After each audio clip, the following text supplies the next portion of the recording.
which mid laners take Gromp or Raptors at first spawn? None of them take it first spawn. No one should be like looking to take your first clear stuff, but some of them are more capable than others. Like Victor, once he gets once he gets his upgrade in E, Anivia once she hits 6. The champions that have multiple sources of splash, they can take it. It's generally not worth it because it soaks up so much of their mana. Mm-hmm. Right, so like if Silas were going to come here, yes, he could clear everything at level 5, but it's also going to dent him by 25% of his health and half of his mana. Right. You know, as an example. So most mid laners won't go here until it's completely safe. So, for example, Anivia will come and she'll wall off the camp and put the ice storm down so that nothing ever comes out. And like as the wall's falling, she snowballs so that it stuns them, and then she E's the big one. Okay. Which isn't a great use of her mana unless she has access to blue buff. There's some champions that completely change the way they behave when they have blue buff, and I imagine you're probably used to not passing off blue buff. Is that true? No, I pass it off every time I have an AP player who pings it like an animal. So if they ping it, you give it to them. Essentially. Yeah. Okay. That like 13-minute blue buff is always theirs, I guess. That's funny. That's the Kobe. I just never even want to contest, dude. I know like I want my farm and stuff, but it's like, do I want my teammates' mentals to shatter before I get it, or what? Well, so when you think of the relative worth, right? It's worth 50 more experience to you, just because of the jungle item. Mm-hmm. Okay, so that's the first base, like why people might say, "Hey, it's mine." But when you think of how you're going to use it, junglers just get mana regen being in the jungle. Yeah. Right. Whereas mid laners have a finite pool and they're tuned around that, and their ability to push mid actually allows you to make more plays, because if this is a let's say it's Syndra on your team, if Syndra has a blue buff, then she clears the wave without even giving it a second thought, and then she can come with you, right? And suddenly like you get another camp. So you almost immediately will feel the benefits of your mid laner having blue buff, as long as you look to use it. Like say, hey, my mid laner is stronger than theirs because they have extra mana. And while they have the blue buff, you should be looking to play around this area of the map, right? Right. Because A, she can get there faster than the counterpart. B, other team might be looking to gank her since she has a juicy buff that they might try to get. But the good thing about a mid laner with blue, anytime they care, they're never going to be out of mana, so they can just like spam the wave back and come back if they ever feel like they're in a pinch. Mm-hmm. If you see them backing, what do? I catch their wave if it's crashing, or yeah, you can. Although they'll probably never allow that to happen since they had the blue buff. They're gonna crash the wave before they leave.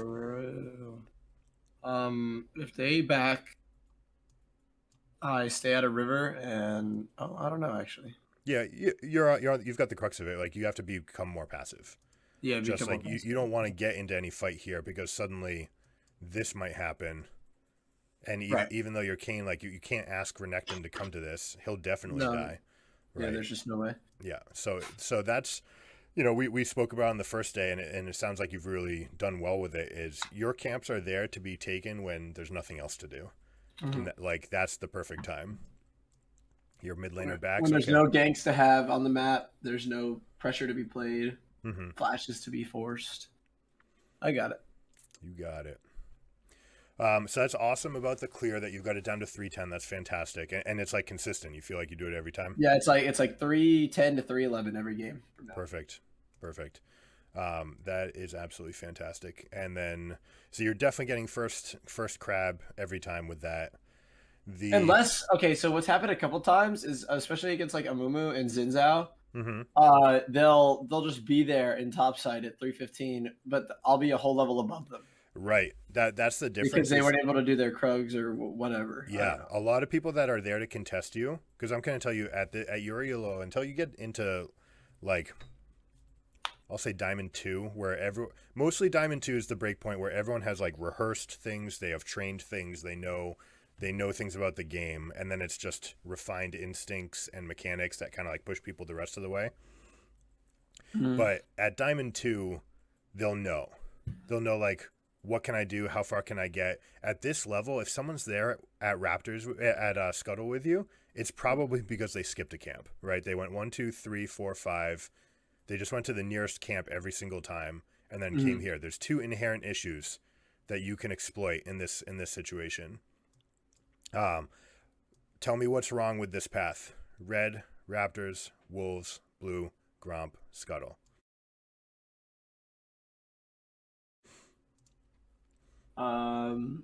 They miss Krugs. Other than that, I don't really know. Okay, so they missed Krugs. What does that mean for the current state of affairs? You're battling for Scuttle. I mean, well, I'm a level up if I full clear. Yeah, you're 4 and they're 3. So Yeah. you have a combat advantage. There's another window that they're giving you. This is a window. There's another window. Red, Raptors, Wolves. What level are they? 2. 2. So in theory, if you get vision of someone that's starting Red Raptors and they don't go back to Krugs, for example, then a lot of the time you can assume that they're going to come clear Wolves. 15 seconds, 15 seconds, 15 seconds. 45 seconds later, they're still level 2. You'll be level 3. So sometimes you can do things like boom, boom, boom, and then come straight into their face. Yeah. Like we Kane, said with gets Kane. beat up by early champs a lot. Like I don't know. Like there may be like 1 or 2 matchups where Kane, because Kane's auto attack damage is really low compared to a lot of other champs. Mm-hmm. So he loses a lot even with his Q because it's on such a long cooldown. Like I think he wins against like Graves, Rengar, stuff like that. Or Rengar is sometimes. Well, we spoke about this, that Kane's default is going to be the full clear because of that, because he clears faster and he's going to have that advantage. But just worth noting that this is a window.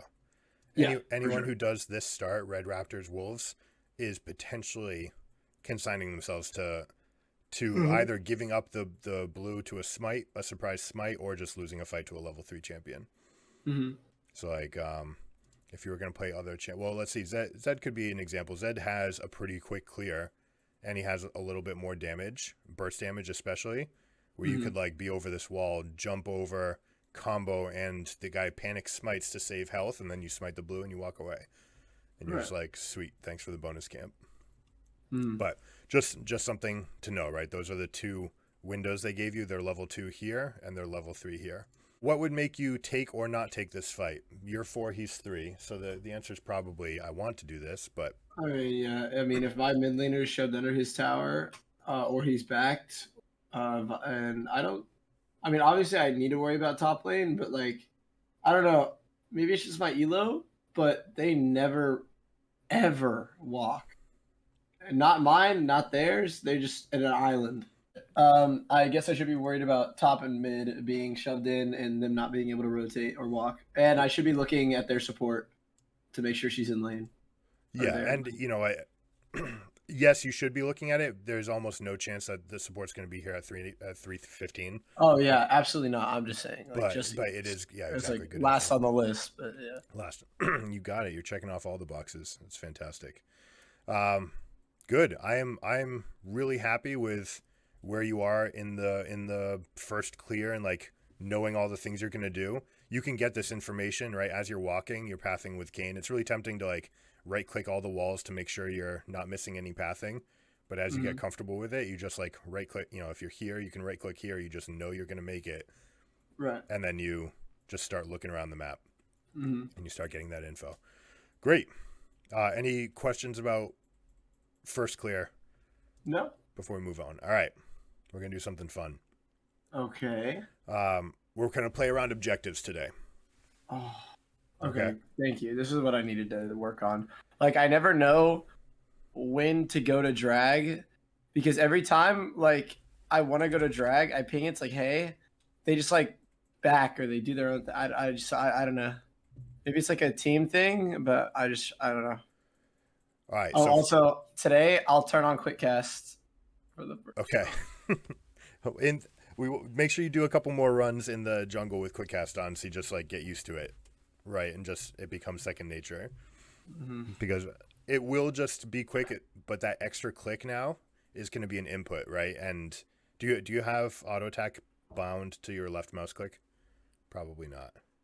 Like if I right click something No, or do you right click is the default, but do you have attack move bound to left click? It's a specific setting.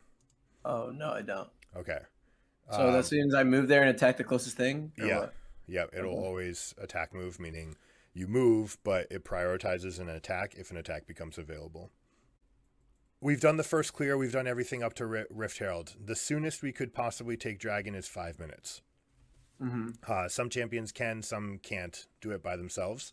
Trundle, Warwick, Vi can do it by themselves. I don't think Vayne can do a level 4 Dragon No, by himself, right? I I think get beat up, yeah, it beats you up way too hard. especially if it's ocean. Oh my god. Well, Ocean actually hits softer than some of the other ones. The issue is that it has the slowing splash attack. So if If anyone if walks down, anyone I'm walks just up, you're doomed. Yeah. done. So. Yeah. The damage, I don't know about the two new ones. I haven't done damage tests on them, but Cloud Drake was the highest one because it's single target. It just attacks quickly. It just hits.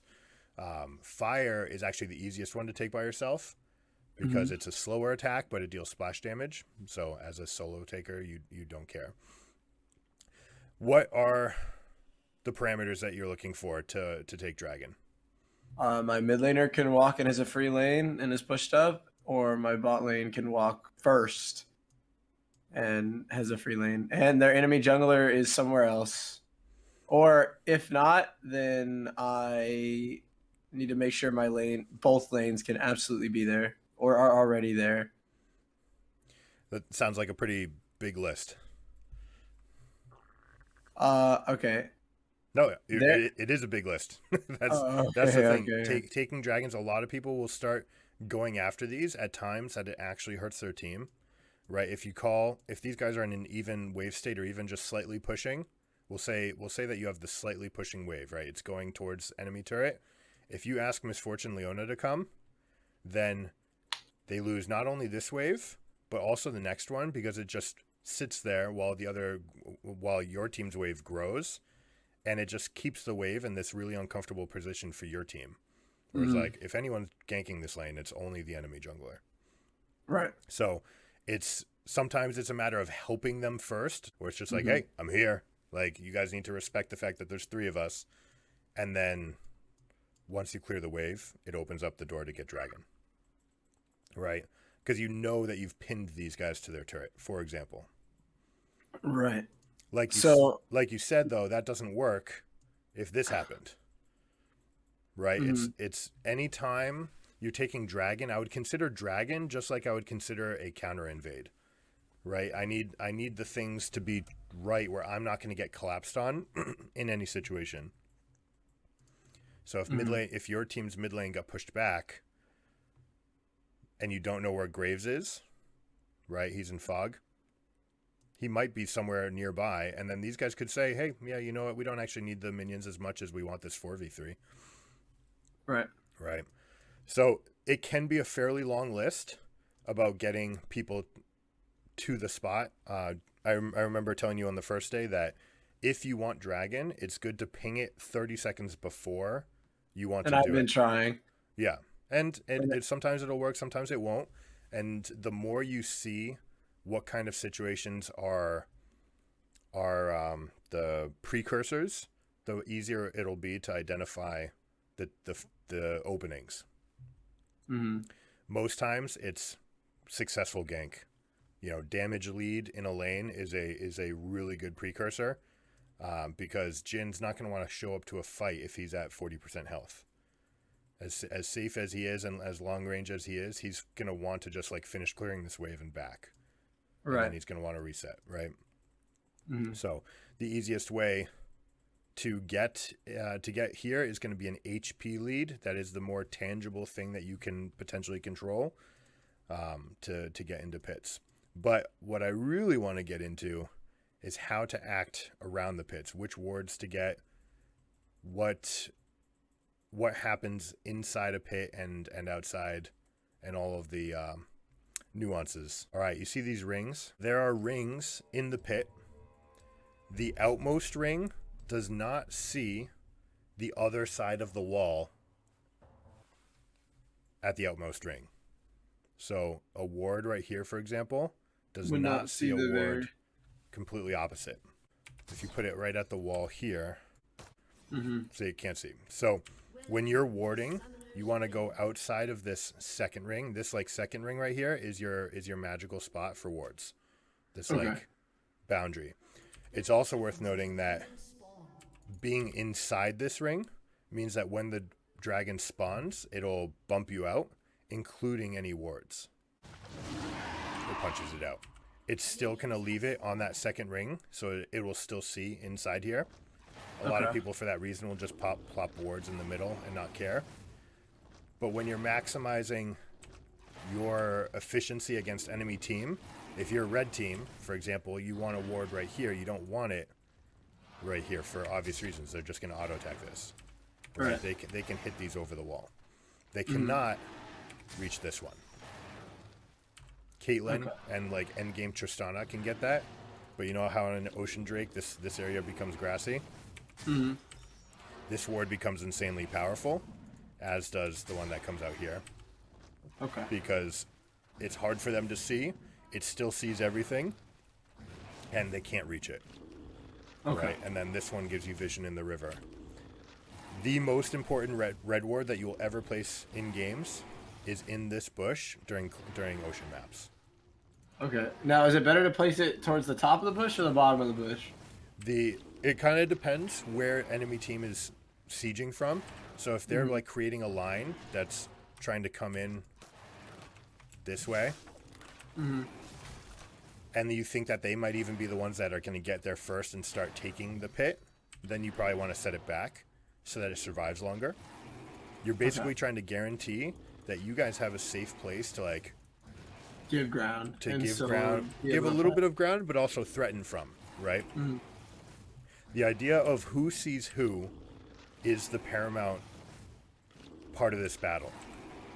Okay, the more that they see of you, the more informed of a decision they can make. When you have information on them and they don't have information on you, they don't know how many people are in this bush, for example.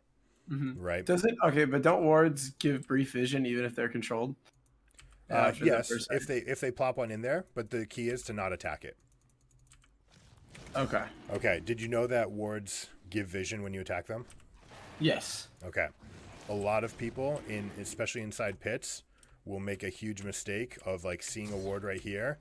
You guys put your red ward in this area as you're taking Baron, and someone just goes over and starts attacking it. You're actively revealing all of us. It's already turned off. Please don't.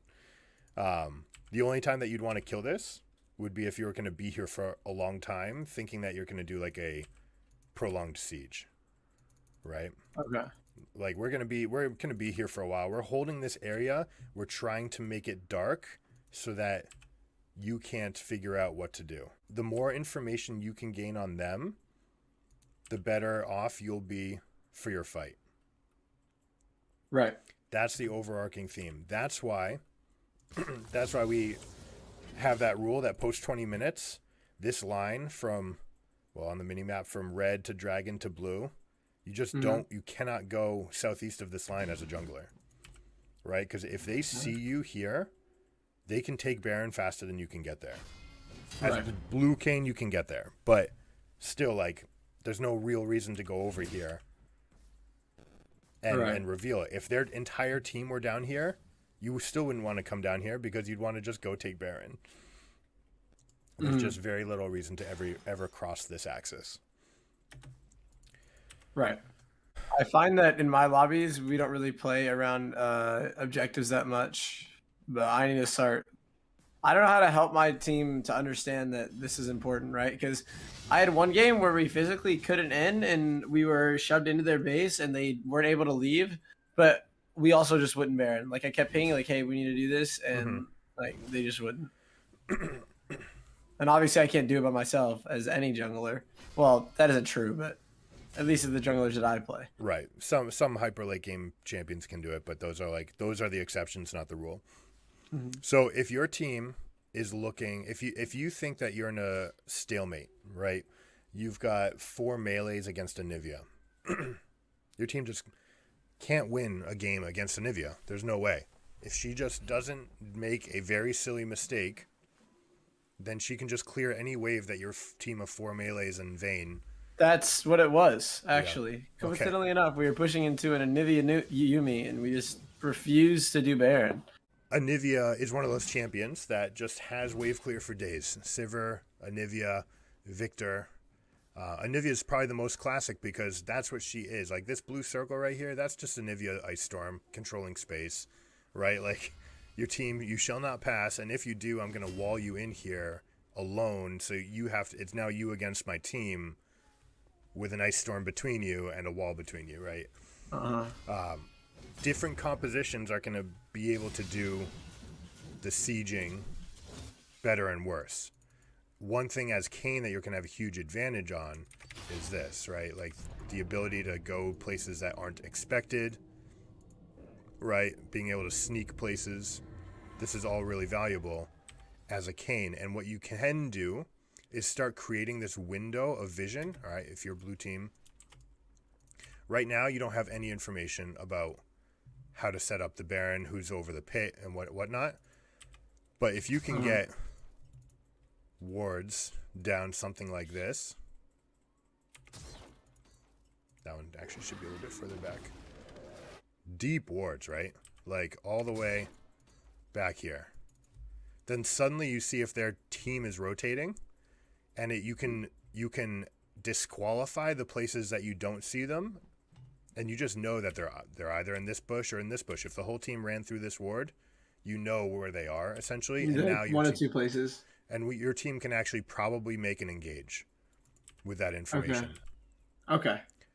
So as Kayn, you know, you're using sweeper and a control ward, but you can start like scouting this area. You can ask your support, hey, like let's try to get a ward here.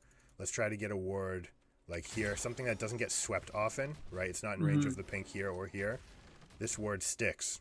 Sometimes it could be on you if literally no one's doing it. You could do it yourself, but in general, I'd say you're better off continuing to hold this area.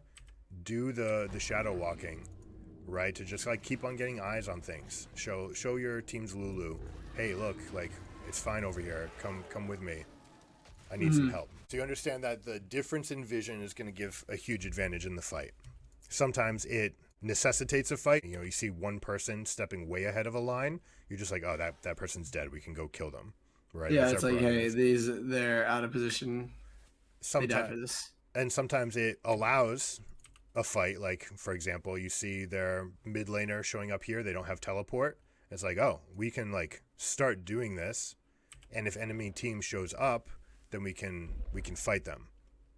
Now, if this were the eyes situation, the vision situation, this isn't very enticing for just like leading a protracted siege because you don't know anything about what's going on back here, right? And it's really hard for you to punish them if you don't know what they're doing. The opportunity that you're looking for, right? You're looking for a numbers up advantage.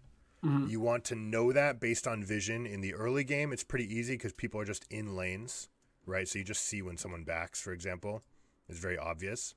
In the mid to late game, as people start rotating, you want to start getting deeper vision. You want to have a control ward on their side of the map. I want you to always have 2 control wards in your inventory, unless you have exactly the right amount of money to buy a completed item. I want you always to use your leftover 150 gold on control wards. Okay. They have 2 purposes, number 1 and number 2. The first one is the one that you generally try to get deep, right? You're going in behind enemy lines, and you can get a ward here, for example, right? And the second one is for fights. And the second one is, all right, the fight's breaking out, or we're in the pit, and I want to turn off their ability to see what Dragon's health is. So I put it down here. Now that I know, hey, they've come through this area, but Dragon's at 40%. We're going to go finish it. Now it's just a smite fight. Control ward is excellent for that. All right. How good are you at stealing? I'm pretty good at it. Yeah. I feel like you've got quick fingers. And what's your combo for stealing it? Is Kayn? Yep. W smite. W smite? How much damage does it do? As blue, it does around like 3 items is around 400.